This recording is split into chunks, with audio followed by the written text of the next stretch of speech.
क्यों दुनिया की सबसे हसीन अप्सरा को उसकी ताकत के सामने खड़ा हो गया एक हारा हुआ वायुपुत्र नील, जिसे किस्मत ने चुना एक रहस्यमयी कैद खाने के लिए, जहाँ न रोशनी थी न रास्ता, सिर्फ जादू और अंधेरी चीखें।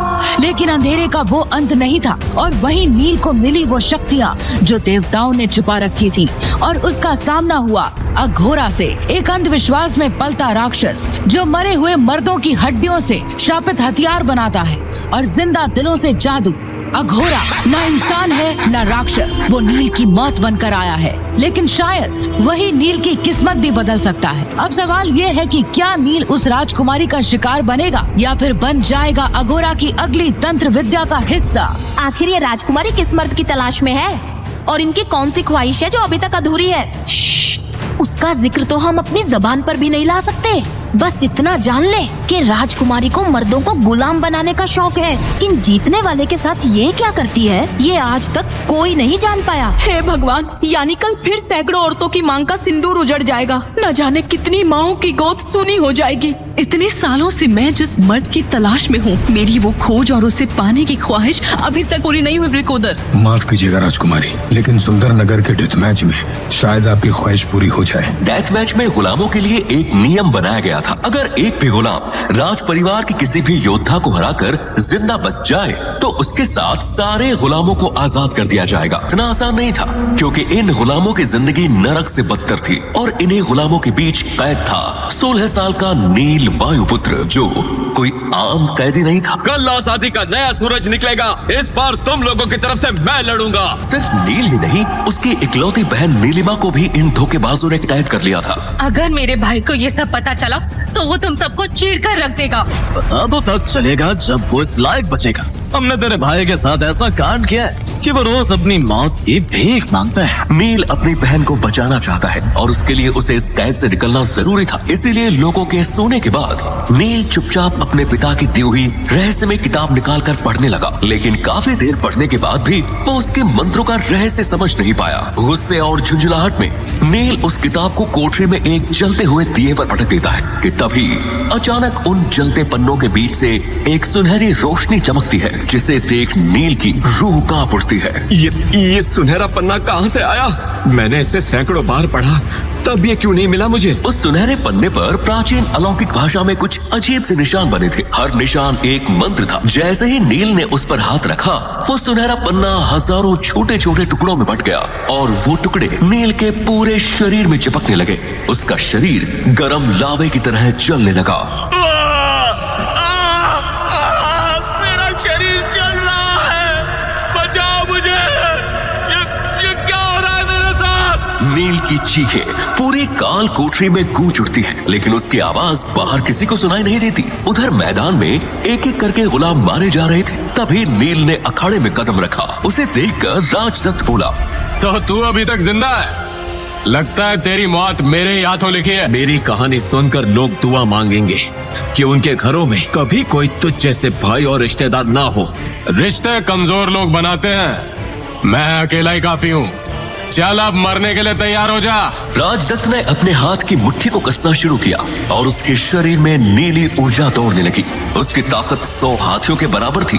राजदत्त ने नील के सीने पर उसी मुक्के से वार कर दिया। नील कई फुट दूर जाकर गिरा।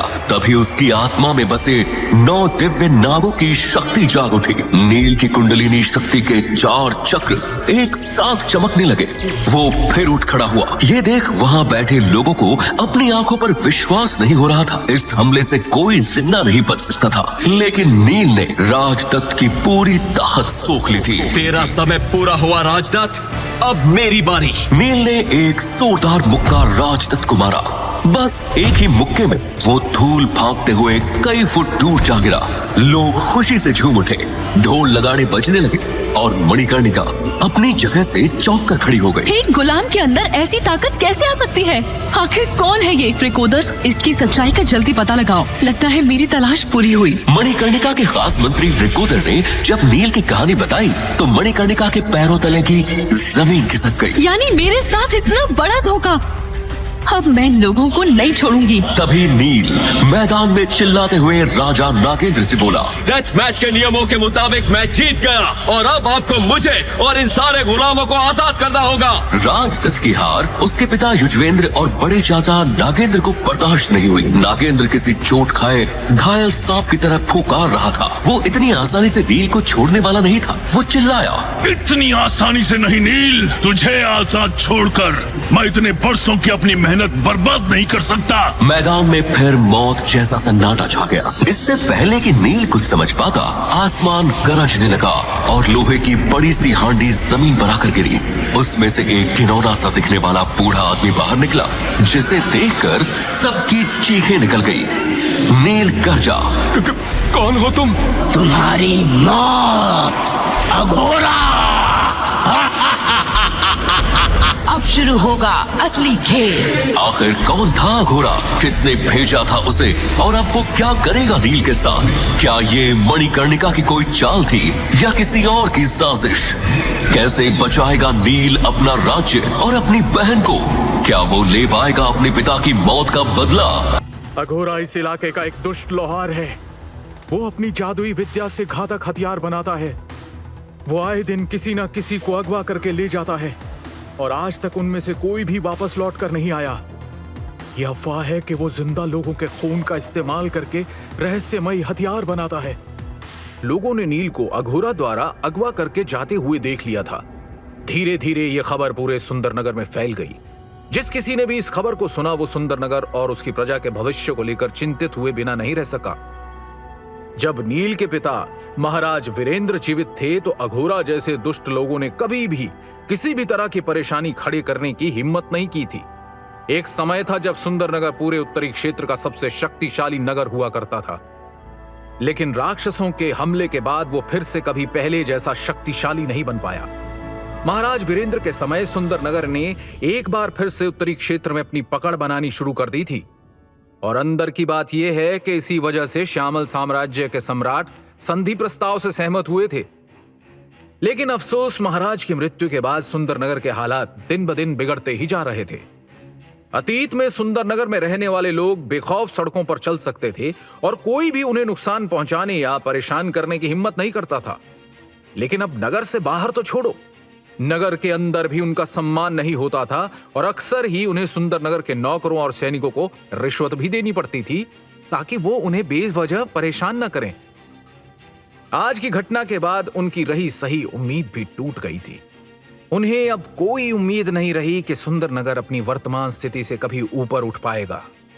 इधर दूसरी तरफ कांसे की हांडी के अंदर नील चुपचाप बैठा था। उसके हाथ और पैर मजबूत जंजीर से बंधे थे, जिन्हें वो अपने पूरी ताकत लगाने के बावजूद नहीं तोड़ पाया था। स्वाभाविक रूप से सुंदरनगर का पूर्व युवराज होने के नाते नील अघोरा के बारे में जानता था। उसके पिता महाराज वीरेंद्र ने उससे कई बार कहा था कि अगर उन्होंने अघोरा को पकड़ लिया तो वो अपनी रहस्यमय तलवार से अघोरा के 2 टुकड़े कर देंगे। नील वायुपुत्र ने अघोरा के कई भयानक अत्याचारों के बारे में सुना था, जिसमें उसने हथियारों को बनाने के लिए मानव बलि तक दी थी। नील के साथ जो कुछ भी हुआ था उसके बाद अघोरा द्वारा बंधक बना लिया जाना उसकी बुरी किस्मत का नतीजा था, या फिर नियति का उसे अपने लक्ष्य से मिलाने का एक और तरीका था। हांडी बिना रुके तेजी के साथ आगे लुढ़कती रही। फिर कुछ देर के बाद वो अचानक रुक भी गई। अघोरा की आंखें उत्तेजना में चमक रही थी। वो नील की गंध को सूंघने के लिए उसके करीब आया। अघोरा ने खुद में बड़बड़ाते हुए कहा, मैं कभी भी इतने विशेष शरीर वाले व्यक्ति से नहीं मिला। इस लड़के की खुशबू मेरे नश्वर हथियार के जैसी है। नील गंभीरता भरे स्वर में अघोरा से बोला, तुम मजाक कर रहे हो, है ना? मुझे देखो, मैं भी तुम्हारी तरह हार्ड मास से बना हूं। मैं सिर्फ एक इंसान हूं, ना कि कोई हथियार। इसलिए बेहतर होगा कि तुम मुझे जाने दो। उसे अघोरा की नाक के इतने संवेदनशील होने की उम्मीद नहीं थी कि वो उसकी सूक्ष्म गंध को सूंघने में सक्षम होगा, लेकिन फिर भी वो शांत रहा और बाहरी रूप से दिखाया जैसे कि ऐसा कुछ भी नहीं है। तुम्हें जाने दूं? क्या तुम मजाक कर रहे हो? नील की बातों ने अघोरा को चौंका दिया। उसने बोलना जारी रखा। बिल्कुल भी नहीं। किसी ऐसे व्यक्ति को खोजना जिसके पास इतना शानदार शरीर है मेरे लिए किसी खजाने से कम नहीं है। मुझे तो इसका अंदाजा भी नहीं है कि जब मैं तुम्हें हथियार बनाने वाली हांडी में डालूंगा तो कितने शक्तिशाली हथियार का निर्माण होगा। मैं इसको लेकर बेहद उत्साहित हूँ। अघोरा ने नील के हाथों और पैरों में बंधी जंजीर को एक बार फिर से जांचा और फिर खुद हांडी से बाहर निकल आया। कांसे की हांडी के अंदर नील मायूसी के साथ एक तरफ बैठ गया। तभी उसे महसूस हुआ कि हांडी ऊपर की ओर उठ रही है। वो हैरान था, लेकिन जल्द ही उसे इसकी वजह पता चल गई। दरअसल अघोरा ने उस हांडी को जमीन से उठा लिया था और फिर उसे अपनी पीठ पर रखकर दौड़ना शुरू कर दिया। पहले अघोरा के हांडी के अंदर होने पर वो जिस रफ्तार से आगे बढ़ रहे थे, अब वो उससे कहीं ज्यादा तेजी से आगे बढ़ने लगे। कम से कम अब नील को अघोरा के शरीर से निकलने वाली दुर्गंध का तो सामना नहीं करना पड़ रहा था और ना ही हांडी के बार बार जमीन से टकराने का डर था। इसलिए वो अब बेहतर महसूस कर रहा था। यहां तक कि अब वो कांसे की हांडी से अपना सिर बाहर निकालकर आसपास के दृश्यों को भी देख सकता था। नील वायुपुत्र ने अपने हाथों और पैरों में पड़ी जंजीर को देखा। वो सोने या लोहे की नहीं थी, बल्कि किसी रहस्यमयी धातु से बनी हुई थी। उसने उन्हें तोड़ने की कोशिश की, लेकिन वो काफी मजबूत थी। नील बचने के तरीके सोच रहा था, इसलिए उसने बाहर की परिस्थिति का आंकलन करने के लिए हांडी के बाहर सिर निकालकर चारों ओर देखा। नील का दिमाग घूम गया। वो जिस रास्ते पर जा रहे थे वो उसके लिए बिल्कुल अनजान रास्ता था और किसी जंगल की गहराई में जाता दिख रहा था। उसे कुछ समझ में नहीं आ रहा था कि वो इससे कैसे बच पाएगा, लेकिन चिंता करने के बजाय नील ने फैसला किया कि वो सही समय का इंतजार करेगा। रास्ते पर मौजूद पेड़ नील को किसी धुंधली काली परछाइयों की तरह दिखाई पड़ रहे थे जो तेजी से पीछे की तरफ जा रहे थे, जिससे उसे एहसास हुआ कि नंगे पैर होने के बावजूद भी अघोरा बहुत तेज दौड़ लगा रहा था। देखते ही देखते जंगल घना होता जा रहा था। हवा काफी ठंडी थी और प्रकाश काफी कम। इन सभी चीजों से नील को पता चल गया कि वो जंगल की गहराई में पहुंच चुके थे। काफी देर तक इसी तरह आगे बढ़ने के बाद आखिरकार वो घने जंगल से बाहर भी आ गए। अपनी गर्दन ऊंची करते हुए नील ने देखा कि उनके सामने एक बड़ी सी चट्टान मौजूद थी और वो तेजी से उसके करीब पहुंच रहे थे। अघोरा ना तो रुक रहा था और ना ही अपनी गति धीमी कर रहा था। जब वो चट्टान के ऊपर पहुंचे तो उसने कांसे की हांडी को कसकर पकड़ लिया और खुद उस चट्टान की चोटी से नीचे कूद गया। हे भगवान, इस चट्टान से गिरकर तो हम मर जाएंगे। नील मौत को अपने ठीक सामने देखकर चीख उठा। कांसे की हांडी में भयभीत बैठे हुए उसने अपने हाथों में बंधी जंजीरों को जकड़ लिया, लेकिन फिर उसे एहसास हुआ कि वो नीचे जमीन पर नहीं गिरे हैं। चट्टान की दूसरी तरफ हांडी को अपनी पीठ पर बांधे हुए अघोरा अचानक से घूमा और चट्टान से निकले हुए एक बड़े से पत्थर को उसने पकड़ लिया। इसके बाद वो अपने दोनों हाथों से एक के बाद एक पत्थरों को पकड़ते हुए चट्टान की ढलान से नीचे उतरने लगा। नीचे की तरफ चट्टान की जड़ में एक विशाल वृक्ष था। अघोरा ने वृक्ष की एक मजबूत मुड़ी हुई टहनी पर कदम रखा और एक बड़ी सी गुफा के सामने पहुंच गया। उसने गुफा के द्वार को ढकने वाली मोटी शाखाओं को हटाकर जल्दी से प्रवेश करने का रास्ता बना लिया। उस गुफा का द्वार इतना छोटा था कि कांसे की हांडी मुश्किल से उसमें प्रवेश कर पाई, लेकिन जैसे जैसे वो गुफा के अंदर गहराई में पहुंचते गए तो अंदर की जगह और भी फैलती चली गई। अब समझ में आया कि जब लगभग 10 राजाओं ने अघोरा को मारने का अभियान चलाया था तो वो उनसे कैसे बच गया था। ये गुफा जंगल के अंदर और गुप्त स्थान पर है। ये छुपने के लिए एकदम सही है। नील ने मन ही मन विचार किया। गुफा की गहराई में छत दर्जनों फीट ऊंची थी। दीवारें गहरे लाल रंग की रोशनी से झिलमिला रही थी। सामने बनी भट्टी से हल्की हल्की आग की लपटें निकल रही थी। हथियार निर्माण के लिए ये जगह एकदम सही मालूम पड़ रही थी। गुफा के बीच में 4 पैरों वाली एक काले रंग की हांडी मौजूद थी। वहीं गुफा की छत से 8 कीलें निकली हुई थी, जिनसे निकलने वाली हर जंजीर से एक व्यक्ति को बांधा हुआ था। सफेद हो चुके उन सभी लोगों के कंकाल जैसे शरीर को देखकर नील की आत्मा कांप उठी।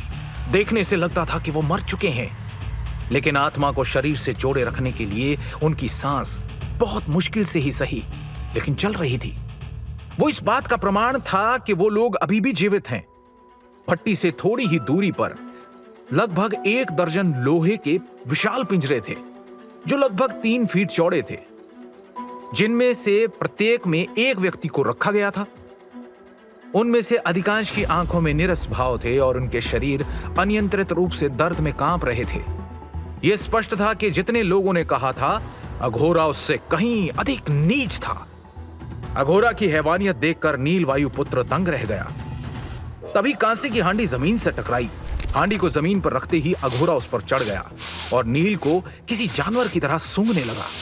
फिर उसने मुस्कुराते हुए कहा, मैं अपनी नर्क की तलवार को तुम्हारे शरीर के साथ हांडी में डालकर तुम्हारे खून से उसे शुद्ध करूंगा और फिर शायद मेरी नश्वर तलवार एक आध्यात्मिक हथियार में बदल जाए।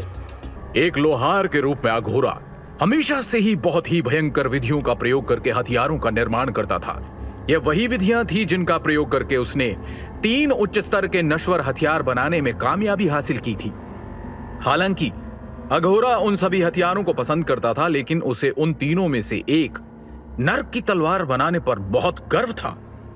इस बार अघोरा नश्वर हथियारों से भी ज्यादा ताकतवर हथियार बनाना चाहता था। उसकी सबसे बड़ी महत्वाकांक्षा थी कि वो एक आध्यात्मिक हथियार बनाने का गौरव हासिल कर सके। उस जमाने में भी उच्च स्तर के हथियारों को किसी व्यक्ति या राज्य के सम्मान के साथ जोड़कर देखा जाता था। जिसके पास जितने उच्च स्तर के हथियार होंगे, उसे उतना ही अधिक सम्मान दिया जाएगा। उनमें भी आध्यात्मिक हथियार कहीं अधिक मूल्यवान होते हैं।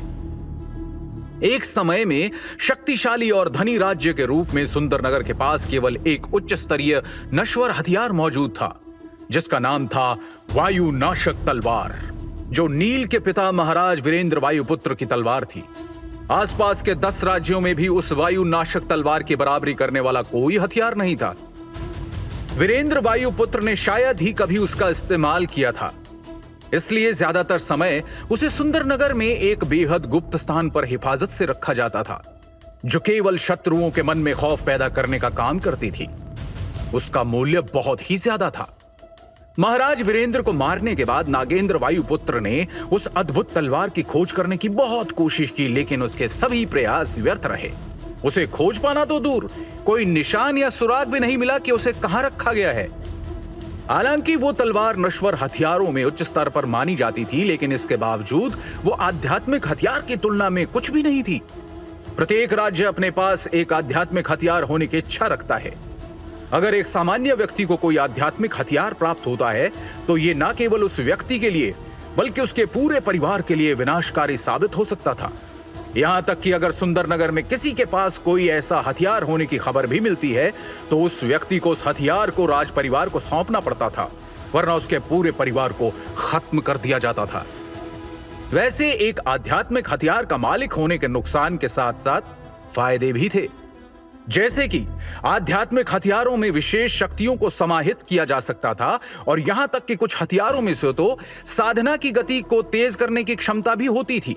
जी हां, ऐसे कई हथियार थे जो अपने मालिक के युद्ध कौशल में तेजी से सुधार कर सकते थे।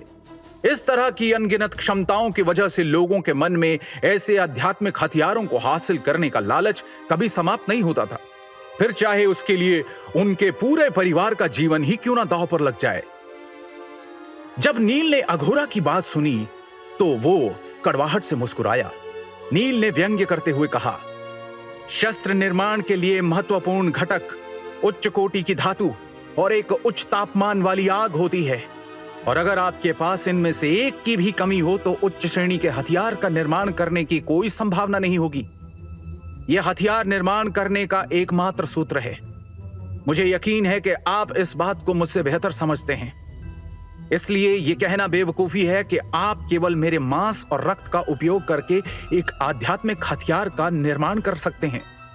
माफ कीजिए, लेकिन मुझे लगता है आप अपने हथियार की क्षमता बढ़ाने को लेकर गंभीर नहीं हैं। कि एक समय था जब नील को कई विषयों पर किताब पढ़ने का शौक था, जिनमें औषधि निर्माण और शस्त्र निर्माण के सूत्रों के बारे में किताबें भी शामिल थी, लेकिन वो औषधि या शस्त्र निर्माण के बारे में बहुत ज्यादा जानकारी नहीं रखता था। नील युद्ध कला में महारत हासिल करने के लिए इतना जुनूनी था कि उसने अन्य कौशलों पर कोई विशेष ध्यान नहीं दिया। अभी वो जिस स्थिति में था उससे वो बेहद हताश था, और अगर अघोरा का मन बदलने में कामयाब होने की थोड़ी सी भी उम्मीद होती तो वो अपनी पूरी कोशिश करना चाहता था। ठीक है, ऐसा प्रतीत होता है कि तुम्हें हथियारों को बेहतर करने के बारे में थोड़ी जानकारी है, लेकिन कोई बात नहीं, तुम्हारा ये हल्का फुल्का ज्ञान तुम्हारी कोई मदद नहीं करेगा। अघोरा ने नील को नीचा दिखाते हुए कहा। नील की बात का जवाब देते वक्त अघोरा हांडी के अंदर से जंजीरों को खोलने में व्यस्त था। जब उसने नील को उसकी जंजीरों से मुक्त किया तो उसने नील को ठोकर मारते हुए जोर से हिलाया। फिर अघोरा ने नील को कांसे की हांडी से बाहर निकाला और पास रखे हुए पिंजरे में फेंक दिया। जब नील वायुपुत्र को छोटे से पिंजरे में बंद किया जा रहा था तो उसने अघोरा के चेहरे पर एक कुटिल मुस्कान देखी। नील को अपनी ओर देखता हुआ पाकर अघोरा ने कहा, आध्यात्मिक हथियार बनाने के लिए मुझे जिन दुर्लभ कीमती चीजों की आवश्यकता है, मेरे पास उन्हें खरीदने के लिए पर्याप्त धन मौजूद नहीं है।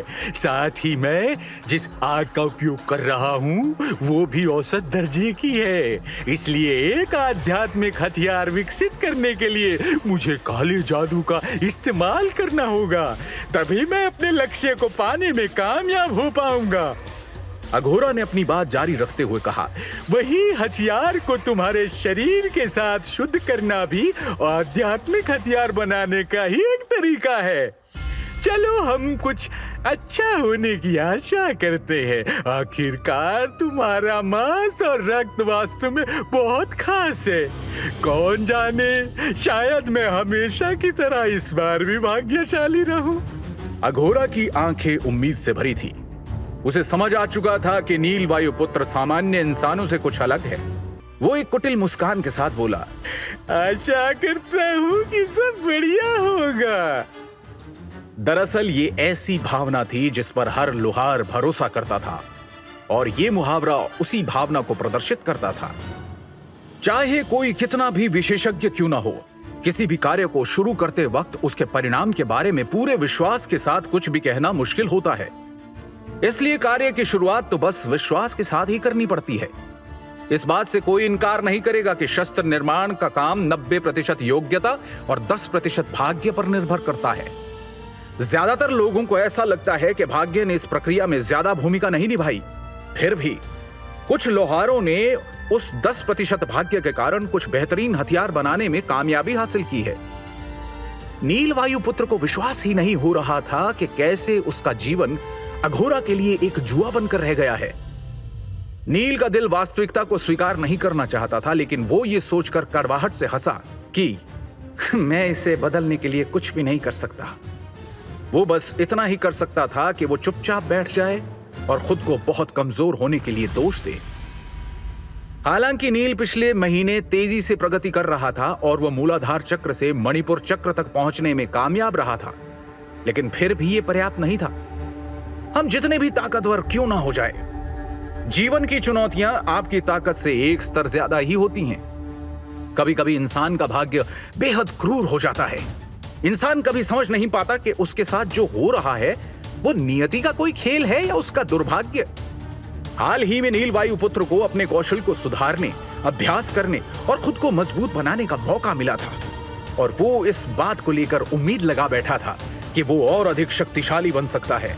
लेकिन अब यह अघोरा की दया पर निर्भर था और उसकी हालत निराश करने वाली थी। जब नील अपनी दुर्दशा पर शोक व्यक्त कर रहा था, उस समय अघोरा काम में व्यस्त था। वो जो कुछ भी तैयार कर रहा था उसमें काफी समय लग रहा था। अघोरा गुफा के कोने में था और हथौड़े से किसी चीज को मार रहा था। फिर वो उस हांडी के अंदर चला गया जिसमें वो नील को रखकर गया था। नील ये देख नहीं सका कि वो अंदर क्या कर रहा था। थोड़ी देर बाद अघोरा बाहर आया और भट्टी के सामने एक अजीब मुद्रा बनाकर बैठ गया और अपने हाथों से ताली बजाने लगा। जैसे ही अघोरा ने ताली बजाई तो हथियार शोधन हांडी के नीचे की आग जल उठी। इसके बाद हांडी की दीवार पर एक के बाद एक जटिल संरचनाएं दिखाई देने लगी, जिनसे एक चमकदार लाल रोशनी निकल रही थी। उस रोशनी से पूरी गुफा खूनी लाल दिखाई पड़ रही थी। ये रोशनी हांडी के अंदर रखे हथियार के टुकड़ों के साथ मिलकर उसे जोड़ने और उसकी गुणवत्ता निखारने का काम करती थी। हांडी को जलाने के बाद अघोरा ने एक तलवार उठाई। अघोरा के हाथों में मौजूद काली और सफेद तलवार अवश्य ही नर्क की तलवार होनी चाहिए, जो एक उच्चतम स्तर का नश्वर हथियार है। अघोरा ने थोड़ी देर तक नर्क की तलवार को पकड़ कर रखा। वो गर्व और कोमलता के साथ उस धातु की वस्तु को ऐसे निहार रहा था जैसे कि कोई बाप अपने लायक बेटे को देखकर गर्वित महसूस कर रहा हो। उसकी आंखें नम हो गई और उसका शरीर शिथिल हो गया। उसने उस तलवार को सहलाया। नील ने इस दृश्य को दूर से ही देखा। उसने अघोरा की प्रतिक्रिया भी देखी। ऐसे दुष्ट चेहरे पर इतने स्नेह का भाव देखकर नील चौंक गया। नील का दिल डर से कांप गया और उसे एक अजीब एहसास हुआ कि अघोरा शायद एक सनकी पागल व्यक्ति है। नील अघोरा के चंगुल से छूटने का मौका तलाश कर रहा था, लेकिन उसे ऐसा कोई पल नहीं मिला जब वो उसे चकमा दे सके। अपने नश्वर हथियार को चमकाने के बाद अघोरा ने अपना सिर नील वायुपुत्र की ओर घुमाया। उसके चेहरे पर एक अजीब सी मुस्कान थी और उसने नील को एक अजीब नजर से देखा। वो उठा और उसने नील को पिंजरे से बाहर निकाल लिया। फिर उसने कहा, तुम्हें मेरी नर्क की तलवार को अपनी शक्तियां देने के लिए सम्मानित महसूस करना चाहिए। ऐसा कहते हुए अघोरा ने नील वायुपुत्र को पिंजरे से बाहर निकाला। इस पागल सन की अघोरा को जवाब देना बेवकूफी ही होगी। ऐसा महसूस करते हुए नील ने बिना कुछ बोले धीरे से अपना सिर हिलाया और अघोरा के पीछे जाने के लिए खड़ा हो गया। ये देखते हुए कि अघोरा कितना शक्तिशाली है, नील खुद को लाचार महसूस कर रहा था। वहां से निकलने का कोई रास्ता न देखकर नील ने एक आह भरी कि जल्दी ही वो आग में भस्म होकर राख में बदल जाएगा। ये अफसोस की बात थी कि वो खुद का बचाव करने के काबिल नहीं था। मरता क्या ना करता। एक आखिरी विकल्प के तौर पर नील ने एक बार बचने की नाकाम कोशिश जरूर की। वो अघोरा के लिए इसे आसान नहीं बनाना चाहता था, लेकिन ये कोशिश किसी काम नहीं आई। बस अघोरा को उसे पूरे रास्ते घसीटना पड़ा और फिर वो हथियार शोधन हांडी के सामने जाकर रुक गया। आखिरकार अघोरा ने नील वायुपुत्र को हांडी के अंदर धकेल दिया। हांडी के भीतर काफी अंधेरा था, फिर भी नील देख सकता था कि वहां हथियारों के जले हुए अवशेष मौजूद थे और हांडी के बीच में धातु की एक मेज रखी हुई थी। नील के पीछे आकर अघोरा ने अपनी नर्क की तलवार को स्टेबल पर रख दिया और मुड़कर जाने से पहले नील को एक कातिलाना मुस्कान दी।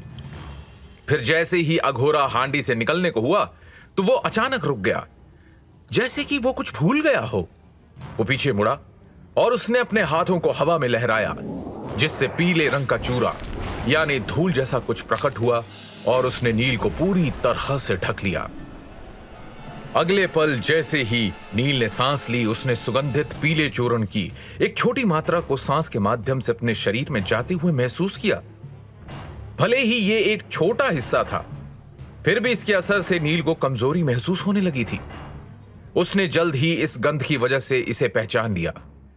ये अस्थि विघटक चूर्ण था। यह वास्तव में एक घिनौनी दवा थी जिससे पीड़ित की मांसपेशियों और हड्डियों पर काबू पा लिया जाता है, जिसके परिणाम स्वरूप उसके सभी अंग किसी लकवाग्रस्त इंसान की तरह कमजोर हो जाते हैं। देखने में तो लग रहा था कि नील ने अघोरा की शक्ति के आगे घुटने टेक दिए हैं, क्योंकि वो उसकी हर बात मानता चला जा रहा था। लेकिन शायद वो बस मौके की तलाश में है। हार मानने और जिंदा जलने के बजाय नील वायुपुत्र ने फैसला किया कि मौका मिलते ही वो नर्क की तलवार को चोरी कर लेगा और हथियार शोधन हांडी को तोड़ देगा। वो अघोरा को हराने के लिए जो कुछ कर सकता था वो सब करेगा। लानत है, सारी योजना विफल हो गई। नील वायुपुत्र ने देखा कि उसकी योजना शुरू होने से पहले ही विफल हो गई और यह सब अस्थि विघटक चूर्ण के कारण हुआ था। नील को उसका शरीर कमजोर, कोमल और असहाय होता महसूस हो रहा है। इस चूर्ण ने उसकी जीवन शक्ति को भी प्रभावित किया, जिससे वो एक उंगली तक उठाने में असमर्थ हो गया था। क्या यही मेरा अंत है? क्या मेरा जीवन यही समाप्त हो जाएगा? इस तरह से कमजोर होने के लिए मैं केवल खुद को दोषी मानता हूं। मुझे आखिरी समय तक की प्रतीक्षा नहीं करनी चाहिए थी। उसने गुस्से में अपने दांत पीस लिए और उसके चेहरे पर एक हताशा की भावना नजर आ रही थी। उसके इन्हीं विचारों के बीच में हथियार शोधन हांडी के अंदर आग की एक ज्वाला फूट पड़ी। चमकदार पीली लपटों ने नील को किसी उग्र पीले कमल की याद दिला दी। नील ने महसूस किया कि ये अघोरा की आध्यात्मिक आग होनी चाहिए।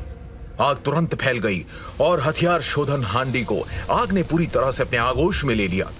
नील ने अपने चेहरे पर उसकी गर्मी को महसूस किया और जल्द ही वो आग की लपटों में पूरी तरह से घिर गया। उसके कपड़ों में आग लग गई और वो तुरंत ही जलकर भस्म हो गए। जैसे ही आग की लपटों ने उसके शरीर को घेरा, उसने बेतहाशा गर्मी महसूस की और उसे पसीना आने लगा। नील ने अपनी आंखें बंद कर ली। वो दर्द को सहने के लिए तैयार हो गया, लेकिन काफी देर तक इंतजार करने के बाद भी उसे कोई दर्द महसूस नहीं हुआ। क्या चल रहा है? यह आग मुझे जला क्यों नहीं पा रही है? यह आश्चर्यजनक था। उसने थोड़ी सी गर्मी जरूर महसूस की थी, लेकिन इतनी भी नहीं कि उसे बेचैनी होने लगे। अपने शरीर पर आग के वर्तमान प्रभाव को देखकर नील पूरी तरह से भ्रमित हो गया और परिस्थितियों को अच्छे से समझने के लिए उसने अपनी आंखें खोल ली। उसके सारे कपड़े जल चुके थे, लेकिन उसका शरीर पूरी तरह से सुरक्षित था। यहां तक कि उसके बाल भी नहीं जले थे। इस दृश्य से नील पूरी तरह से हैरान हो गया। क्या इसी वजह से जलती हुई आग से मुझे कोई परेशानी नहीं हो रही है? वो मन ही मन फुसफुसाया। फिर अचानक उसके दिमाग में एक विचार आया। उसने सोचा था कि वो मरने जा रहा है, इसलिए वो हताश हो गया था, लेकिन वर्तमान परिस्थिति ने उसके हृदय को आनंद से भर दिया। हालांकि ये निश्चित नहीं था, लेकिन अब वो जो देख रहा था ये उस अविश्वसनीय दृश्य से संबंधित था जो उस दिन तहखाने में हुआ था। नील को पता था कि उस दिन के बाद उसके साथ कई अविश्वसनीय घटनाएं घटी है। क्या ये इसलिए है क्योंकि मेरा शरीर किसी नश्वर हथियार जितना मजबूत है कि आग भी मुझे नहीं जला पा रही है? आगे की कहानी जानने के लिए देखिए अगला एपिसोड सिर्फ पॉकेट FM के YouTube चैनल पर, और महागाथा के सारे एपिसोड्स को सुनने के लिए डिस्क्रिप्शन में दी लिंक से डाउनलोड करें पॉकेट FM ऐप।